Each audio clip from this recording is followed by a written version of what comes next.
Let's talk about a feature in QuickBooks Online that you may not be aware of, but I think it can be really, really helpful for a lot of businesses out there. So if you go into your sales tax center, maybe you'll see it here. It says auto save for sales tax with a QuickBooks checking account. And we're going to talk about this feature because it involves something called envelopes, which is really powerful for businesses that do collect sales tax. Now, I'm going to click on here and we'll go in here. I do want to say that, it may be more difficult for an established business to switch your checking account, right? Pain of disconnect. I understand that. But for a newer business or a business that doesn't yet have a business checking account, for sure, this is huge. So you open a QuickBooks checking account.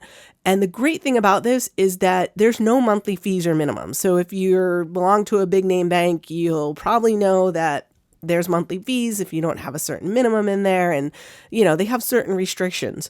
But the cool thing is that not only that, but it's tied into your QuickBooks, right? So it's instantly updated. It's always in tune. Okay, so great benefits there. You can read about it on this page.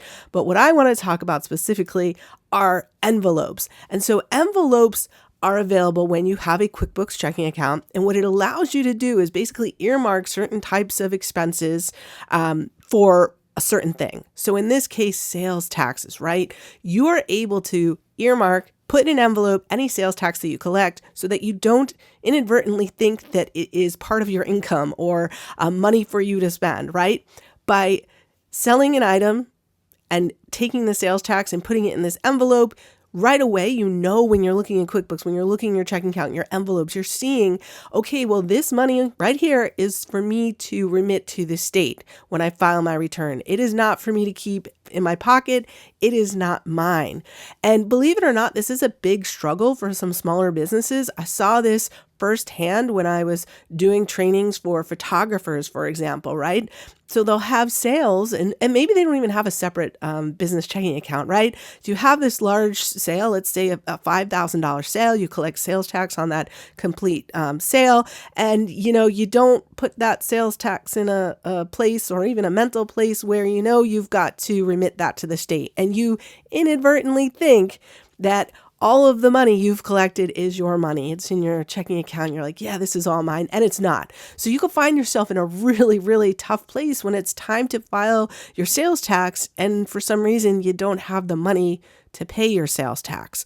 So I really challenge anyone who needs a business checking account, has been in that situation before, or thinks that this will benefit them to look into opening the QuickBooks checking account and using the envelopes feature to keep your sales tax monies separate than your true income. Hope this video was helpful for you today. I know it's a little bit different than covering specific nitty-gritty stuff about sales tax, but this is an aspect of sales tax. And if you Google it, you'll find a lot of businesses who found themselves in tough situations for collecting sales tax and not paying it to their state or local authorities. It's a big problem. There's a lot of penalties and interest and potentially prison time for that. So you don't want that to be you. So check this out and see if it's going to be helpful for your business.